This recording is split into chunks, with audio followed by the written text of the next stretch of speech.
안녕하세요. 저는 60대 여자입니다. 저에겐 하나뿐인 아들이 있습니다. 남편은 일찍이 세상을 떠났고 남은 아들과 함께 살아왔습니다. 착실한 아들은 남편을 대신하여 열심히 공부를 했고 착하고 번듯하게 자랐습니다. 명문대학 졸업 후 대기업까지 들어가 2년 전 결혼까지 성공했습니다. 아들과 동갑내기 며느리는 사립초등학교 교사였고 성격도 차분하고 고와 보였습니다. 서로 죽고 못 사는 사이처럼 보였습니다. 그렇게 남부러울 거 없는 하루하루를 보냈습니다.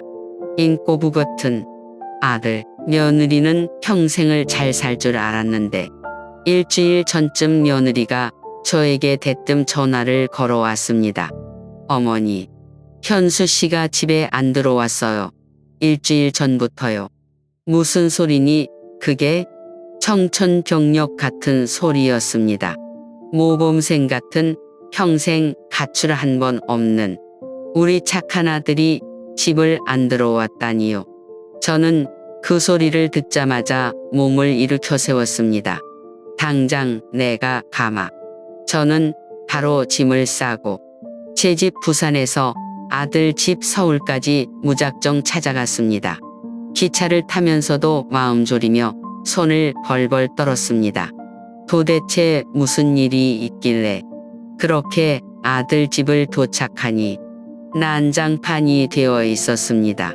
드라마에서 본 것 같은 빨간 딱지가 곳곳에 붙여 있더군요.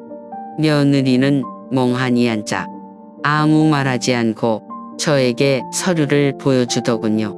거기에는 집까지 경매로 넘어간다고 써져 있었습니다. 어머니, 현수 씨가 도박빚 3억이 넘는데요. 저한테 숨기고 말도 안 했어요. 도대체 어떻게 해야 되나요? 며느리는 울먹이면서 땅에 주저앉으며 내려쳤습니다. 저는 말을 듣고 어지러워지며 순간 정신을 잃고 쓰러졌습니다. 아뿔싸.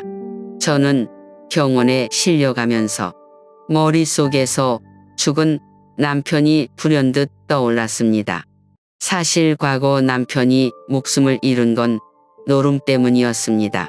아들 현수를 베고 있을 때 남편이 노름에 빠져 잘 다니는 좋은 직장을 나오고 아들을 낳자마자 집을 나갔으니까요. 그렇게 아들이 세 돌이 됐을 때 편지 하나가 집에 도착했고 거기에는 남편 시신을 찾아가라고 적혀 있었습니다. 그렇게 노름 때문에 남편을 잃었습니다. 그 노름, 도박이 우리 현수한테까지 이어질 줄은 상상도 못했습니다. 남편의 나쁜 것들이 아들에게 나타난 것인지 모르겠습니다. 아무튼 정신을 차리고 보니 저는 병원 침대에 누워 있더군요. 몸을 일으켜 세워서 핸드폰을 보니 제 배경 화면에 아들의 사진이 나타났습니다. 다시금 눈물이 왈칵 쏟아졌습니다.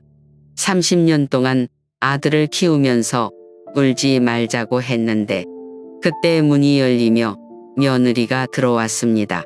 저는 며느리에게 눈물을 숨기기 위해 손수건으로 얼른 닦아냈습니다.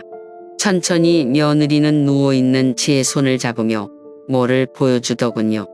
어머니한테 이거 보여드리려고 했는데 아기 초음파 사진이었습니다. 딸이라고 했어요. 이럴 수가. 그 순간 저는 다시 몽롱해졌습니다. 며느리가 제 꼴이 된 것 같아 정말 미안했고 죽고 싶었습니다.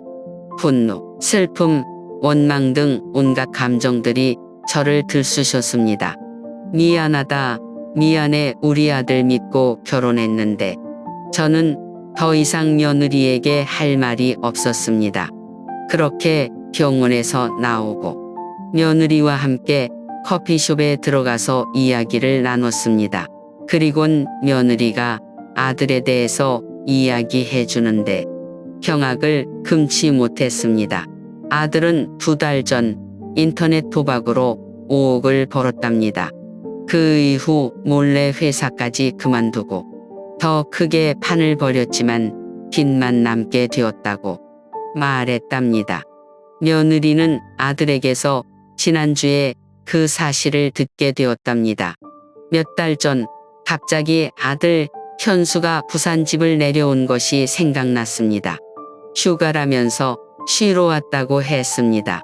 그러곤 어머니 해외여행 가고 싶으면 말하세요. 먹고 싶은 거 있으면 말하고요. 회사에서 보너스가 나와서요. 저는 그 말을 듣고 아들이 자랑스럽다고 생각했는데 그 아이가 도박이라니. 남은 아들의 빚을 어떻게 해야 할지 막막했습니다. 제가 평생 모은 건 부산의 집 한 채와 4천만 원이 전부였거든요. 그리고 태어날 손주는 어떻게 해야 할지 그렇게 생각에 빠져서 있는데 갑자기 아들에게 제 전화기로 전화가 왔습니다. 사연 들어주셔서 감사합니다. 구독과 알람 설정을 하시면 다음 편을 바로 만날 수 있습니다.